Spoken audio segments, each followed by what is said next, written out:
हम इमरान खान के साथ, इमरान खान को हमेशा अच्छे रखेंगे। इमरान खान आए इसलिए हम बहुत खुश हैं, इमरान खान यहाँ पे आया। इमरान खान जिंदाबाद, इमरान खान हमेशा जीता रहेगा इंशाल्लाह। इमरान खान अकेले पाकिस्तान में लीडर है और कोई लीडर नहीं है इमरान खान के अलावा? कोई होगा ही नहीं, सिर्फ इमरान खान जिंदाबाद। ये आप कैसे कह सकते हैं? मरियम नवाज लीडर नहीं है? नो, इमरान, ये सारे झूठे हैं, चोर हैं, मगाड़ हैं, सिर्फ इमरान खान जिंदाबाद। इमरान खान के अलावा कोई लीडर नहीं है। आप इमरान खान को कब से जानती हो, मुझे ये बताओ? मैं छोटी थी जब इमरान खान पहले आया था। अभी आप छोटी सी नन्ही मुन्नी गुड़िया हैं। तब मैं छोटी थी। अच्छा, बिल्कुल छोटी सी थी तब इमरान खान आया था, फिर मैं अभी थी। इस बार इमरान खान फिर आएगा, इमरान खान जीतेगा इंशाल्लाह।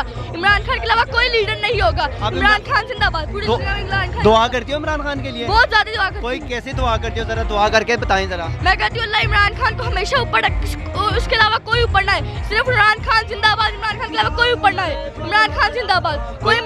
कोई आखिर में इमरान खान के लिए आपका पैगाम? इमरान खान, आपने डरना नहीं, लड़ना इनके साथ। ये सारे चोर हैं, आपने बस लड़ना इनके साथ। इमरान खान जिंदाबाद, इमरान खान जिंदाबाद।